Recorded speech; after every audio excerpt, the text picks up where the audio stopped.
a divergência é importante. Portanto, também as minhas homenagens aos senhores. Me dirijo aos senadores e senadoras para ocupar esse momento para propostas e para compromissos com os senhores. O primeiro deles, de defesa da República do Brasil. A República fundada em princípios muito caros que não são simplesmente palavras inseridas na Constituição Federal. A soberania nacional, a cidadania, a dignidade da pessoa humana, os valores sociais do trabalho e da livre iniciativa, o pluralismo político. A República que merece ser tratada com moralidade e com ética, num combate sempre constante e não casuísta da corrupção. Portanto, o primeiro ponto de defesa da República é fundamental de ser dito, porque é o que se espera de um presidente do Senado. Igualmente, a defesa do federalismo. Essa casa é a casa da federação.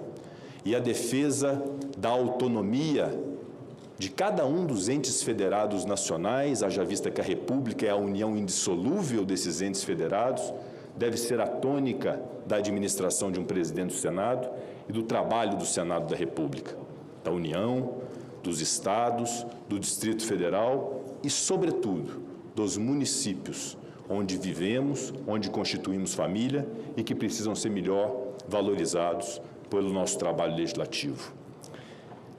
Outro ponto fundamental e que gostaria de destacar a todos os senhores e que sei que é muito íntima a vontade de ver realizada sempre no Senado Federal: a independência do Senado da República. Não haverá nenhum tipo de influência externa capaz de influenciar a vontade livre e autônoma dos senadores. A busca do consenso haverá de ser uma tônica, mas há instrumentos e procedimentos próprios da democracia para se extrair uma conclusão, a conclusão que advenha da vontade da maioria. Portanto, asseguro, com toda a força do meu ser, o meu propósito de independência em relação aos demais poderes, em relação às demais instituições, buscando sempre harmonizar o poder legislativo com os demais poderes da República. Devo destacar também algo que, para mim, pessoalmente, é muito caro, até pela minha formação de advogado, militante, de membro e militante durante muitos anos da gloriosa e respeitada Ordem dos Advogados do Brasil, que é a defesa intransigente do Estado democrático de direito. É esse sentimento que nós temos de que princípios e preceitos da separação de poderes, de um Estado que abrigue as pessoas, que cuide dos pobres, senador Fabiano Contarato, que obedeça a princípios constitucionais como de devido processo legal, de ampla defesa, de contraditório, de presunção de inocência. É esse o Estado democrático de direito que nós não podemos, 1 milímetro, arredar o pé na condução dos nossos trabalhos no Senado da República. Portanto, este também o meu compromisso de defesa, repito, do que é muito festejado e que deve ser mais festejado do que a grande conquista nacional, que é o Estado democrático de direito. Advém da independência do Senado algo muito importante que me dirijo aos senhores e senhoras: a defesa e a garantia das prerrogativas dos parlamentares, de dar a eles e a vossas excelências instrumentos para o exercício de mandatários que são escolhidos pelos seus estados e pelo Distrito Federal. Prerrogativas de inviolabilidade de suas manifestações, palavras e votos, prerrogativas das imunidades, prerrogativas da estrutura necessária que não pode ser compreendida como um tipo de favor ou de benefício. Afinal de contas, é preciso ter os instrumentos postos a serviço não só dos senadores e das senadoras, mas a serviço da democracia, sem demonizar e sem criticar de maneira injusta aquilo que são instrumentos necessários postos ao serviço dos senhores para o cumprimento da missão que foi otorgada pelo povo dos seus estados e do Distrito Federal. Portanto, esse compromisso fiel de que daremos todas as condições para o exercício pleno do mandato dos senadores e das senadoras. No final das contas, o que nós buscamos? Uma sociedade justa, uma sociedade livre, despida de preconceitos, de discriminações, que haja a valorização, enfim, da classe política, porque as mazelas e as exceções não podem gerar uma presunção de que é regra isso, no meio político nacional. Essa defesa precisa ter um porta-voz, e esse porta-voz, primeiro, é o presidente do Congresso Nacional, que tem que ter coragem de dizer na opinião pública os valores que temos no Congresso Nacional brasileiro.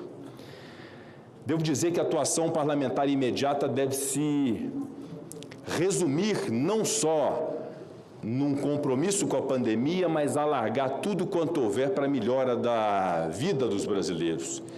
E disse como prioridade ao curso dessa minha caminhada à presidência do Senado, de um trinômio, de um tripé de saúde pública, desenvolvimento social e crescimento econômico.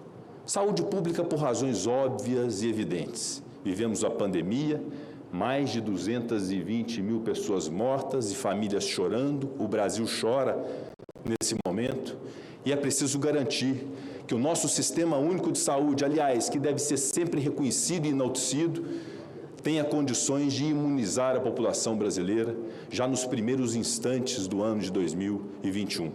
Vacina para todos os brasileiros de maneira imediata.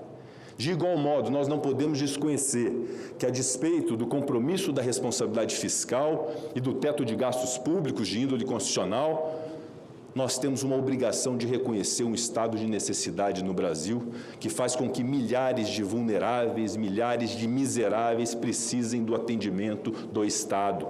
De modo que, nos primeiros instantes, caso Vossas Excelências me outorguem um mandato de presidente, nós vamos inaugurar um diálogo pleno, efetivo e de resultados, porque isso é para ontem, para que se possa conciliar o teto de gastos públicos com a assistência social, num diálogo junto com a equipe econômica do governo federal.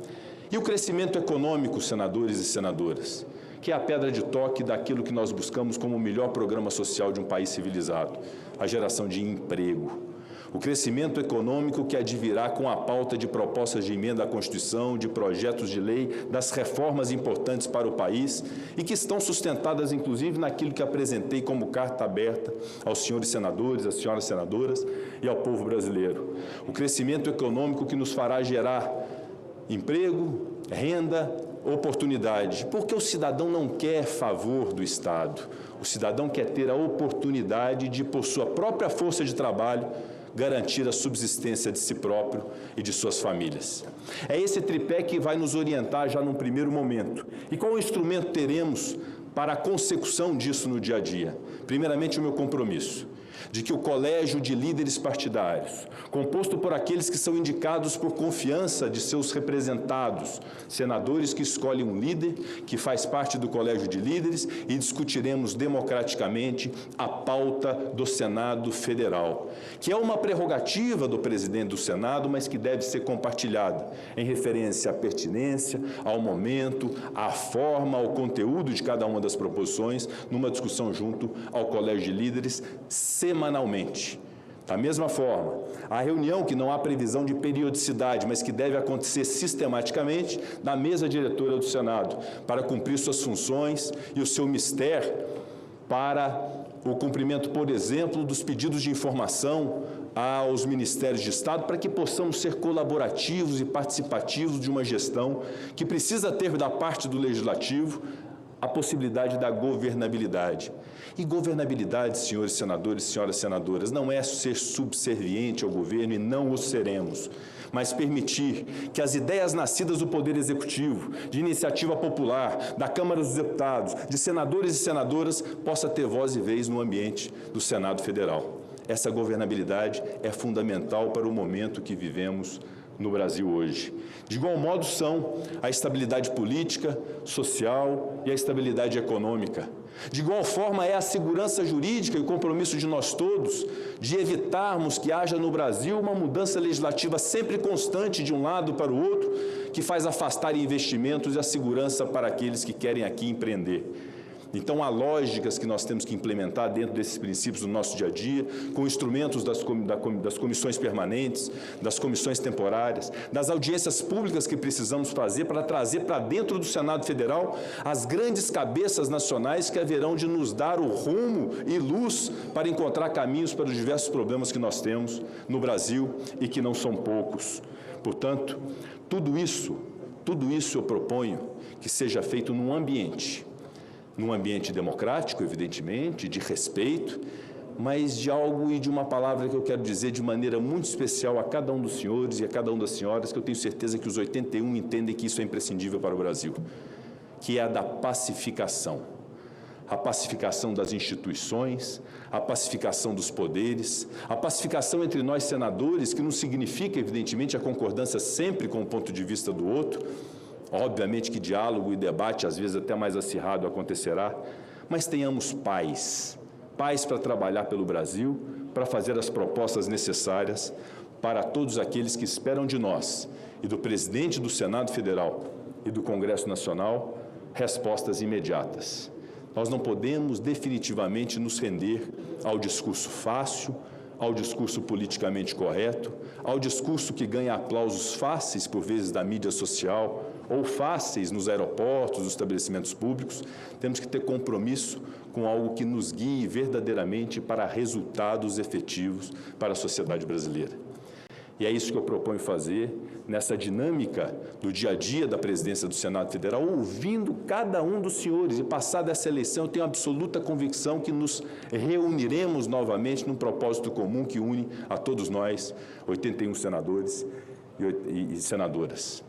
E há ideias práticas que foram aqui, inclusive, ventiladas da tribuna pelo senador Major Olímpio, que podemos discutir definitivamente no Colégio de Líderes, como a criação da Comissão de Segurança Pública, transformando uma comissão já existente numa Comissão de Segurança Pública. É uma ideia que vamos submetê-la, e já tenho meu compromisso de submetê-la ao Colégio de Líderes para avaliação. A modernização do regimento interno do Senado Federal, aliás, um trabalho hercúleo do senador Antônio Anastasia, meu colega de bancada. A representação feminina tão cara às mulheres do Senado Federal, para que tenham voz e vez no Colégio de Líderes, como se liderança, com a estrutura de uma liderança, para que possam defender as pautas das mulheres no Brasil. Tudo isso são ideias que eu tenho, são vontades que eu tenho, mas a minha vontade pessoal jamais se sobreporá à vontade da maioria, submeterei sempre ao Colégio de Líderes partidários. E me encaminhando para o final, eu queria agradecer muito, independente do resultado dessa eleição, a caminhada que aqui tive no decorrer do final de dezembro e no decorrer de todo o mês de janeiro, mesmo com todas as privações de pandemia. Ora pessoalmente, ora por telefone, mas sempre conversando com as senadoras e com os senadores, e sendo sempre muito bem recebido e carinhosamente recebido por todos. Porque eu soube, felizmente, levar para mim algo que é um ensinamento. Nunca se perde nada tratando bem uma pessoa, sendo humilde e tendo uma possibilidade de ouvir a divergência do outro. Eu trilhei esse caminho, recebi apoios importantes de senadores e senadoras já manifestados, mais de uma dezena de partidos políticos que vão da direita à esquerda, da oposição, da base de governo.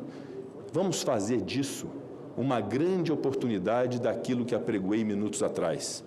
Vamos fazer disso uma oportunidade singular para o Brasil, de pacificação das nossas relações políticas e institucionais, porque é isso que a sociedade brasileira espera de nós.